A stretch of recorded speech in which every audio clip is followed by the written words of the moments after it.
Hello students, आज हम आपको सिखाते हैं क्वाड्रेंट सिस्टम। ध्यान से सुनना मेरी बात। क्वाड्रेंट सिस्टम ट्रिग्नोमेट्री का सबसे इंपॉर्टेंट कंसेप्ट है ये, और इसको सीखने का मतलब हुआ कि तुम्हारा 50% ट्रिग्नोमेट्री पे कमांड हो गया। इस क्वाड्रेंट सिस्टम की कई सारी खूबियां हैं, इसको सीखने से कई सारे फायदे हैं। पहला, आप करोड़ों फार्मूला धड़ाधड़ बनाओगे, कहीं रुकोगे नहीं। दूसरा फायदा, आप माइनस इन्फिनिटी से इन्फिनिटी के बीच में कितना भी बड़ा एंगल हो छोटा एंगल हो, वैल्यूज आराम से निकाल पाओगे, कहीं आपको कोई दिक्कत नहीं होगी। ये क्वाड्रेंट सिस्टम टॉपिक आगे चल के आप ट्रिग्नोमेट्री का कोई भी क्वेश्चन करते हो, अगर आपका क्वाड्रेंट सिस्टम क्लियर नहीं है तो ये समझ लो कि आप प्लस माइनस की गलती हर जगह करोगे। इसलिए इस टॉपिक को थोड़ा ध्यान से सुनने की जरूरत है। इसमें आज हम तुम्हारे साथ डिस्कशन करेंगे sine of trigonometric ratios in quadrant, यानी जो फर्स्ट, सेकंड, थर्ड और फोर्थ क्वाड्रेंट होता है उसमें ट्रिग्नोमेट्रिक रेशियोज का साइन क्या क्या होता है और क्यों होता है। क्या क्या होता है तो मैक्सिमम बच्चों को पता होता है, सबको पता होता है। क्यों होता है ये मैं आज बताऊंगा कि फर्स्ट क्वाड्रेंट में सारे ट्रिग्नोमेट्रिक रेशियोज पॉजिटिव क्यों होते हैं, सेकंड क्वाड्रेंट में साइन और कॉसेक पॉजिटिव होता है, बाकी सारे नेगेटिव क्यों होते हैं, क्या रीजन है इसका, ये लॉजिक मैं आपको बताऊंगा और ध्यान से देखना इसको। क्वाड्रेंट का मतलब होता है 1/4। अगर हमने 360 के क्वाड्रेंट में बांटे, 360 एंगल को 1/4 में बांट दिया तो एक क्वाड्रेंट हमारा होगा 90 डिग्री का, 0 से π/2 यानी 0 से 90 तक ये हो गया हमारा फर्स्ट क्वाड्रेंट, और 90 से 180 तक ये सेकंड क्वाड्रेंट हो गया। ध्यान से सुनते रहो, ध्यान से सुनोगे सीखोगे, कंसेप्ट का पता चलेगा। और 180 से 270 तक ये हमारा थर्ड क्वाड्रेंट हो गया, और 270 से 360 तक यानी 2π तक ये हमारा फोर्थ क्वाड्रेंट हो गया। ट्रिग्नोमेट्रिक फंक्शंस का साइन पता करने के लिए, अच्छा आपको इतना तो जरूर पता होगा कि ये जो हम क्वाड्रेंट बनाते हैं इसमें जो भी कोऑर्डिनेट आएगा x और y दोनों पॉजिटिव होता है। पता है नहीं पता है? क्योंकि देखो इधर हम पॉजिटिव वैल्यूज लिखते हैं, इधर नेगेटिव, यानी ओरिजिन के राइट साइड में x पॉजिटिव होता है, लेफ्ट साइड में x नेगेटिव होता है, ओरिजिन के ऊपर y पॉजिटिव होता है और ओरिजिन के नीचे y नेगेटिव होता है। इतना सबको पता है। इसके अकॉर्डिंग आप ये कह सकते हो कि फर्स्ट क्वाड्रेंट में जो भी कोऑर्डिनेट आएगा दोनों वैल्यू पॉजिटिव होगा। सेकंड क्वाड्रेंट में क्या होगा? सेकंड क्वाड्रेंट में x नेगेटिव होगा, y पॉजिटिव होगा। थर्ड क्वाड्रेंट में क्या होगा? माइनस माइनस, और फोर्थ में क्या होगा? Plus minus. थोड़ा ध्यान से सुनना और सीखने की कोशिश करना। हमने क्या किया, 1 सेंटीमीटर रेडियस का, 1 सेंटीमीटर रेडियस का, 1 यूनिट रेडियस का एक सर्कल ड्रॉ कर दिया सेंटर ओरिजिन को मानते हुए। 1 सेंटीमीटर रेडियस का एक सर्कल हमने ड्रॉ कर दिया। ये लो, इस सर्कल का सेंटर कितना है? सेंटर किस पॉइंट पे है? 0 0 पे। रेडियस कितना है? 1 यूनिट। तो 1 यूनिट का मतलब हो गया ये पॉइंट हमारा 10 होगा, ये पॉइंट -10। इतना तो पता होगा कि x एक्सिस पे y 0 होता है, तो सबको पता होता है। और ये जो पॉइंट होगा ये 0 1 होगा, और ये पॉइंट 0 -1 होगा है। अब देखो हमने क्या किया, अभी हम फर्स्ट क्वाड्रेंट की बात कर रहे हैं, ध्यान से सुनोगे सब कुछ समझ में आएगा। क्यों अंशु? देखो ध्यान दो इधर, इस पे हमने एक पॉइंट लिया और इसको हमने ओरिजिन से जोड़ दिया। ये लो जोड़ दिया। अब बताओ कि इस पॉइंट का कोई ना कोई कोऑर्डिनेट तो होगा ना, कुछ तो होगा। तो चलो थोड़ी देर के लिए इस कोऑर्डिनेट को हमने मान लिया x, y। सोना नहीं है, इधर ध्यान देना है, नहीं तो नाम ले लूंगा फिर। x, y।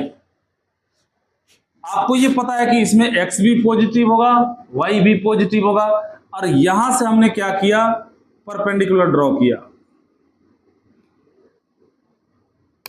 ठीक है, इतना तुम लोग 10th में पढ़ चुके होगे कि अगर इसका कोऑर्डिनेट x, y है, इसका मीनिंग क्या होता है? इसका मतलब ये होता है कि यहां से ये जो डिस्टेंस होगा, ये डिस्टेंस ये x होगा, और ये जो डिस्टेंस होगा ये क्या होगा, y होगा। और ये राइट ट्रायंगल तो बन ही रहे, राइट ट्रायंगल बनने का मतलब हो गया कि इसका बेस x हो गया और परपेंडिकुलर क्या हो गया, y हो गया है। और ये क्या था, ये हमारा सर्कल जो था 1 सेंटीमीटर उसका रेडियस था, तो ये 1 सेंटीमीटर हो गया, है कि नहीं है।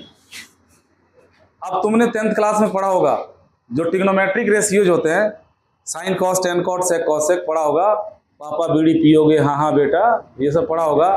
तो उसके अकॉर्डिंग अगर इस ट्रायंगल में हमने इसको थीटा मान लिया थोड़ी देर के लिए, ध्यान से देखोगे तुम्हें पता चलेगा कि फर्स्ट क्वाड्रेंट में ऑल पॉजिटिव क्यों होता है।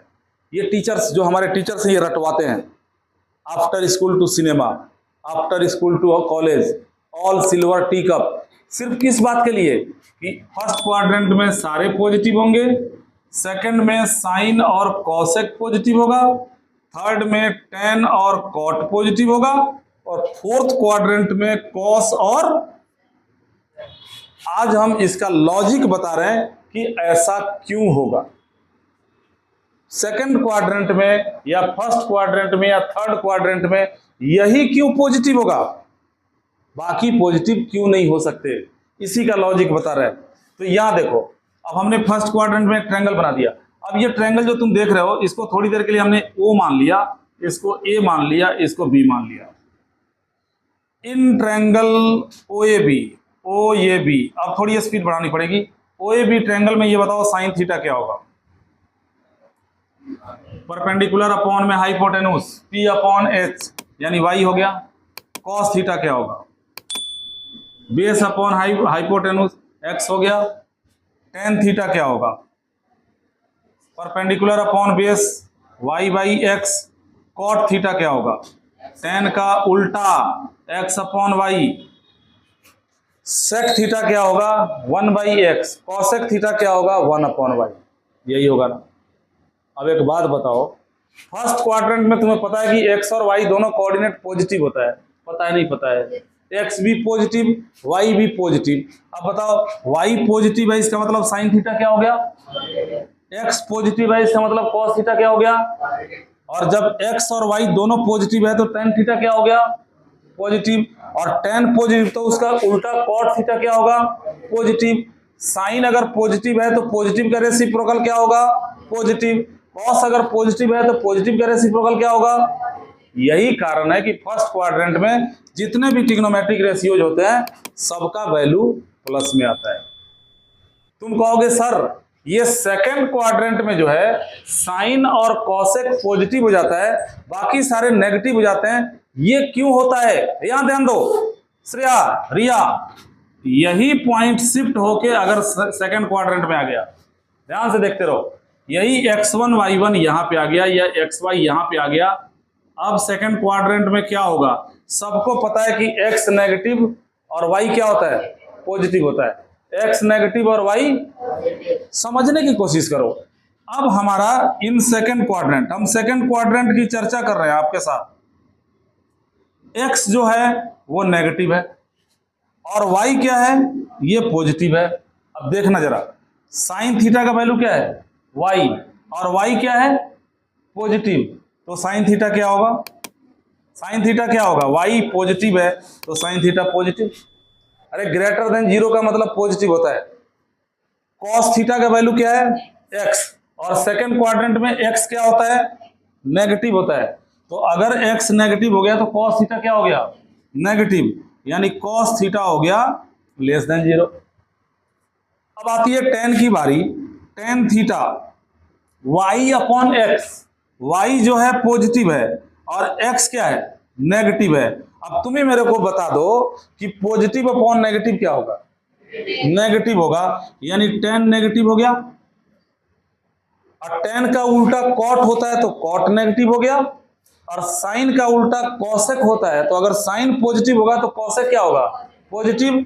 और कॉस का उल्टा सेक होता है, तो कॉस अगर नेगेटिव है, जैसे मान लो माइनस का 2/3 लिख दिया, उसका रेसिप्रोकल करोगे तो माइनस का 3/2 आएगा, वो भी तो नेगेटिव ही होगा। तो देख लो, अब ध्यान से देख लो, साइन पॉजिटिव हुआ, कॉस नेगेटिव और टेन नेगेटिव। यही कारण है कि सेकंड क्वाड्रेंट में साइन और कॉसेक पॉजिटिव हो जाता है और बाकी सारे क्या हो जाते हैं, नेगेटिव। अरे कुछ समझ में आ रहा है क्या बता रहा हूं मैं? अगर मान लो ये पॉइंट मूव करते करते करते थर्ड क्वाड्रेंट में आ गया, तुम्हें पता है कि थर्ड क्वाड्रेंट में एक्स और वाई दोनों नेगेटिव होता है। थर्ड क्वाड्रेंट, अगर हम थर्ड क्वाड्रेंट की चर्चा करें, इन थर्ड क्वाड्रेंट सबको पता है कि थर्ड क्वाड्रेंट में एक्स भी नेगेटिव होता है, वाई भी नेगेटिव होता है। और हमारे साइन थीटा का वैल्यू, ऋषभ कहां ध्यान है तुम्हारा, साइन थीटा का वैल्यू क्या है, वाई। अगर वाई नेगेटिव है तो साइन थीटा क्या होगा, नेगेटिव। सिर्फ 3 ट्रिग्नोमेट्रिक रेशियोज की चर्चा करो, साइन कॉस टेन, बाकी तो उसके रेसिप्रोकल ही होते हैं। अगर साइन पॉजिटिव होगा तो उसका रेसिप्रोकल जो कॉसेक होगा वो पॉजिटिव होगा, कॉस पॉजिटिव होगा तो उसका रेसिप्रोकल जो सेक होगा वो पॉजिटिव होगा, और अगर सेक पॉजिटिव होगा, ये टेन पॉजिटिव होगा तो उसका रेसिप्रोकल जो कॉट होता है वो पॉजिटिव होगा। अब यहाँ पे थर्ड क्वाड्रेंट में तुमने देखा एक्स भी नेगेटिव और वाई भी नेगेटिव, और साइन थीटा की वैल्यू क्या है, वाई। साइन थीटा क्या है, वाई। और अगर वाई नेगेटिव है तो साइन थीटा क्या हो जाएगा, नेगेटिव हो जाएगा। यानी यहाँ पे हमें थर्ड क्वाड्रेंट में पता चला कि साइन थीटा नेगेटिव होगा। सिमिलरली cos थीटा की वैल्यू देखो, cos थीटा की वैल्यू क्या है, x। cos थीटा की वैल्यू है x, और x भी नेगेटिव है थर्ड क्वाड्रेंट में, माइनस माइनस, यानी x और y दोनों नेगेटिव है। अगर x नेगेटिव है, x नेगेटिव है तो cos थीटा क्या होगा, नेगेटिव। x क्योंकि नेगेटिव है इसलिए cos थीटा भी क्या होगा, नेगेटिव हो जाएगा। अब आता है tan की बारी। अगर tan थीटा का वैल्यू देखो, अभी जस्ट थोड़ी देर पहले निकाला था, y/x। tan थीटा का वैल्यू क्या है, y/x। y क्या है, पॉजिटिव या नेगेटिव, नेगेटिव। और x क्या है, और नेगेटिव अपॉन नेगेटिव क्या होता है, पॉजिटिव आ गया, यानी tan क्या हो गया, पॉजिटिव।